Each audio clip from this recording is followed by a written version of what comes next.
ಅಂದರೆ ಅವರ ನಿರ್ಧಾರಗಳಿದ್ವಲ್ಲ, ಆ ನಿರ್ಧಾರಗಳೇ ಅದ್ಭುತ. ಇವತ್ತಿಗೆ ನಾವೇನು IT, BT, ವಿದೇಶ ಹೂಡಿಕೆಗಳು ಅಂತ ಮಾತಾಡ್ತಾ ಇದ್ದೀವಲ್ವ, ಇದರ ಮೂಲ ಸೃಷ್ಟಿಕರ್ತರು ಅಂತ ಇದ್ದರೆ ಅದು ಮನಮೋಹನ್ ಸಿಂಗ್ ಅವರು. ಲಿಬರಲೈಸೇಷನ್, ಗ್ಲೋಬಲೈಸೇಷನ್, ಪ್ರೈವೇಟೈಸೇಷನ್, ಖಾಸಗೀಕರಣ, ಜಾಗತೀಕರಣ, ಈ ರೀತಿ ನಾವು ಮಾತಾಡ್ತೀವಲ್ವ, ಇವೆಲ್ಲ ಉದಾರೀಕರಣ, ಎಲ್ಲದರ ಸೂತ್ರಧಾರಿನೇ ಇದೇ ಮನಮೋಹನ್ ಸಿಂಗ್ ಅವರು. ಇದರ ಪ್ರತಿಫಲವಾಗಿಯೇ ಸುಮಾರು 10 ವರ್ಷಗಳ ಕಾಲ ಈ ಭಾರತವನ್ನು ಮೇಲಕ್ಕೆ ಎತ್ತಬೇಕು ನಾನು ಅಂಥೇಳಿ ಟ್ಯಾಕ್ಸ್ ಹಾಲಿಡೇಸ್ ಅಂತ ಕರೀತಾರೆ. ಅದನ್ನು ಟ್ಯಾಕ್ಸ್ ಹಾಲಿಡೇಸ್ ಅಂತ. ಯಾರಾದರೂ ಬನ್ನಿ ಇನ್ವೆಸ್ಟ್ ಮಾಡಿ ನಮ್ಮ ದೇಶದಲ್ಲಿ, ಕಂಪನಿಗಳನ್ನು ಶುರು ಮಾಡಿ, ನಿಮಗೆ ನಾವು ತೆರಿಗೆ ಹಾಕಲ್ಲ ಅಂತ, ಅದನ್ನು ಟ್ಯಾಕ್ಸ್ ಹಾಲಿಡೇಸ್ ಅಂತ ಕರೀತಾರೆ. ಅಂದರೆ ತೆರಿಗೆ ಇರಲ್ಲ, ಆಗ ತೆರಿಗೆ ರಜೆ ಅಂತ. ಅದು ಏನಾದರೂ ಶುರು ಮಾಡಿ ಅಂತ. ಆಗ ಬಂತು ಭಾರತಕ್ಕೆ ದೇಶ ವಿದೇಶಗಳಿಂದ ಎಲ್ರಿಗೂ ಒಂದು ಫ್ರೀಡಮ್ ಸಿಕ್ತು. ನಾನು ಈ ದೇಶದಲ್ಲಿ ಹೂಡಿಕೆ ಮಾಡಬಹುದು, ಈ ನೆಲದಲ್ಲಿ ನಾನು ಹೂಡಿಕೆ ಮಾಡಬಹುದು, ನನಗೆ ಇದರಿಂದ ಲಾಭ ಆಗುತ್ತೆ. 10 ವರ್ಷಗಳ ಟ್ಯಾಕ್ಸ್ ಹಾಲಿಡೇಸ್ ನಿಮಗೆ ನೆನಪಿರಲಿ. ಯಾರೋ ಲಾಭ ಮಾಡ್ಕೊಂಡ ತಕ್ಷಣ 30% ಕೊಡು, ಬಾ ಕೊಡು, ಅದು ಮಾಡಲಿಲ್ಲ. ಪರೋಕ್ಷವಾಗಿ ಹಾಗಾದ್ರೆ ಟ್ಯಾಕ್ಸೇ ಇರಲಿಲ್ವಾ? ಇತ್ತು. ಯಾವ ಥರ ಅಂತ ಹೇಳಿದ್ರೆ, ಉದ್ಯಮಿ ಅವನು ಕೆಲಸ ಕೊಟ್ಟಿರ್ತಾನೆ, ಎಂಪ್ಲಾಯೀಸ್ ಬಳಿಯಿಂದ ಅವ್ರ ಸಂಬಳಕ್ಕೆ ಏನು ಬರುತ್ತೋ ಆ ತೆರಿಗೆ ತೊಗೊಳ್ತಾ ಇದ್ರು. ಆದರೆ ಶುರು ಮಾಡಬೇಕಲ್ವಾ, ಉದ್ಯಮ ಶುರು ಮಾಡಬೇಕು, ಧೈರ್ಯ ಬೇಕಲ್ಲ ಅವನಿಗೆ.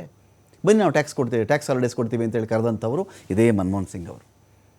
ಆ 1990ರ ದಶಕವನ್ನು ಆ ಥರ ರೂಲ್ ಮಾಡಿಕೊಂಡು ಬಂದರು ಇದೇ ಮನಮೋಹನ್ ಸಿಂಗ್ ಅವರು. ಆ ಮೂಲಕವಾಗಿ ಏನಾಯಿತು, ಮುಂದಿನ ಎಲ್ಲ ಪೀಳಿಗೆಗೂ ಒಂದು ದೊಡ್ಡ ಬುನಾದಿ ಆಯಿತು.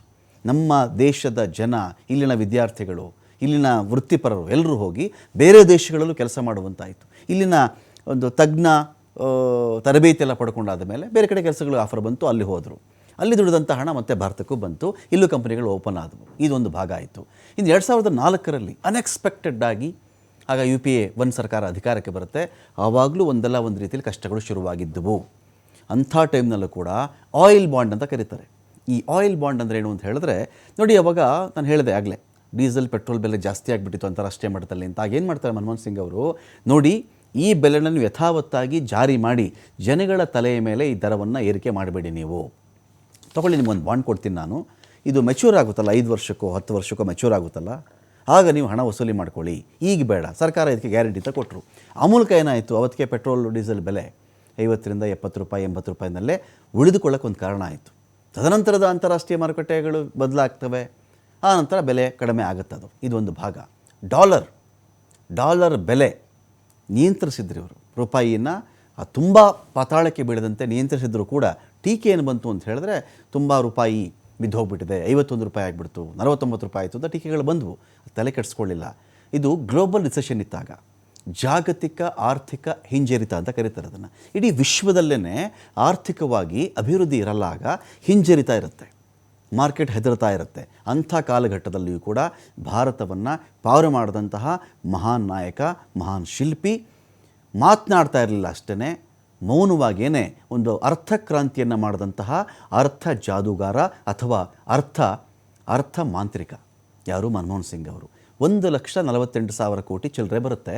ಅಷ್ಟಕ್ಕೆ ಆಯಿಲ್ ಬಾಂಡನ್ನು ವಿತರಿಸಿದ್ರು. ಆನಂತರ ಅದು ಮೆಚ್ಯೂರ್ ಆಗ್ತಾ ಬಂತು.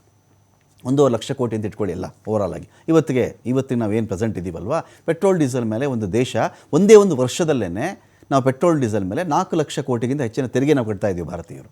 ಪೆಟ್ರೋಲ್ ಡೀಸೆಲ್ನ ಮೂಲ ಬೆಲೆಗಿಂತ ತೆರಿಗೆ ಹೆಚ್ಚಾಗಿ ಕಟ್ತಾ ಇರ್ತಕ್ಕಂಥ ದೇಶ ಇದ್ದರೆ ಅದು ನಮ್ಮದೇನೆ. ಅಂಥ ಕ್ರಾಂತಿಗಳನ್ನು ಮಾಡ್ಕೊಂಡು ಬಂದಂಥವರು ನಿಮಗೆ ಒಂದು ದಾರಿ ಮಾಡಿಕೊಟ್ರು ಜನಗಳಿಗೆ. ಎಲ್ಲರೂ ಬದುಕಿ, ಎಲ್ರಿಗೂ ಶಿಕ್ಷಣದ ಒಂದು ಹಕ್ಕು ಇದೆ, ಎಲ್ರಿಗೂ ಆಹಾರದ ಹಕ್ಕಿದೆ, ಎಲ್ರಿಗೂ ಉದ್ಯೋಗದ ಹಕ್ಕಿದೆ. ನೀವು ಕೃಷಿಗೆ ಚಟುವಟಿಕೆ 6 ತಿಂಗಳು ಇರ್ತೀರಿ, ಇನ್ನು 6 ತಿಂಗಳು ಏನು ಮಾಡ್ತೀರಪ್ಪ ನೀವು, ಈ ಕೆಲಸ ಮಾಡಿ.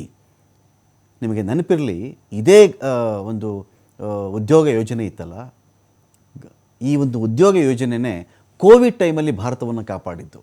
ಇಲ್ಲೆಲ್ಲ ಕೆಲಸ ಇಲ್ಲ, ಲಾಕ್ಡೌನ್ ಆಯಿತು, ಜನ ಹಳ್ಳಿಗಳ ಕಡೆ ಹೋದರು.